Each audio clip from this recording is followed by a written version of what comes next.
Getup Srinu ఆ పేరు తలుచుకోగానే జబర్దస్త్లో రకరకాల గెటప్లు, రకరకాల హావభావాలు, రకరకాల గొంతులు, యాస మార్చి నటిస్తూ నవ్విస్తూ ఉండే నటుడు మన కళ్ల ముందు కనబడతాడు.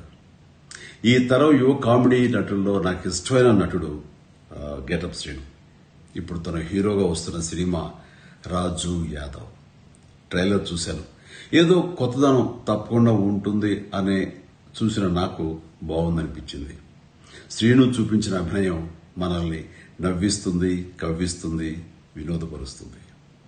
శ్రీను చూస్తుంటే నాకు ఆ గతంలో ఒక కామెడీ హీరో ఉండేవారు. ఆయన పేరు చలం. చలం గారిని ఆ రోజుల్లో ఆంధ్ర దిలీప్ కుమార్ అనేవారు. మన గెటప్ శ్రీను కూడా నాకు అలాగే అనిపిస్తాడు. తన టాలెంట్కి హద్దులు, లిమిటేషన్స్ లేవని తను నిరూపిస్తుంటాడు. అలాగే నాకు అనిపిస్తుంటుంది. ఇది నిజం. ఈ మే 24న రిలీజ్ కాబోయే రాజు యాదవ్ ఈ సినిమా మీ మెప్పు పొందుతుందని, తాను హీరోగా మీ మన్ననలు అందుకుంటాడని నేను ఆశిస్తున్నాను. ఈ సందర్భంగా నిర్మాతలకి, దర్శకుడు కృష్ణమాచారికి, యూనిట్ అందరికీ నా అభినందనలు, శుభాకాంక్షలు. Srinu, all the very best. God bless.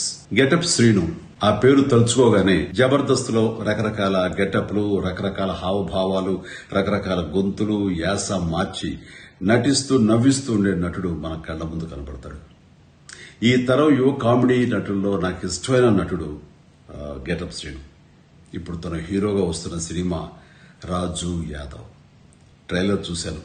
ఏదో కొత్తదనం తప్పకుండా ఉంటుంది అనే చూసిన నాకు బాగుందనిపించింది. శ్రీను చూపించిన అభినయం మనల్ని నవ్విస్తుంది, కవ్విస్తుంది, వినోదపరుస్తుంది. శ్రీను చూస్తుంటే నాకు ఆ గతంలో ఒక కామెడీ హీరో ఉండేవారు. ఆయన పేరు చలం. చలం గారిని ఆ రోజుల్లో ఆంధ్ర దిలీప్ కుమార్ అనేవారు.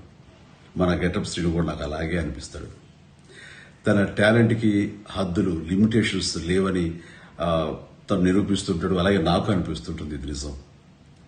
ఈ మే 24న రిలీజ్ కాబోయే రాజు యాదవ్ ఈ సినిమా మీ మెప్పు పొందుతుందని, తాను హీరోగా మీ మన్ననలు అందుకుంటాడని నేను ఆశిస్తున్నాను. ఈ సందర్భంగా నిర్మాతలకి, దర్శకుడు కృష్ణమాచారికి, యూనిట్ అందరికీ నా అభినందనలు, శుభాకాంక్షలు. Srinu, all the very best. God bless.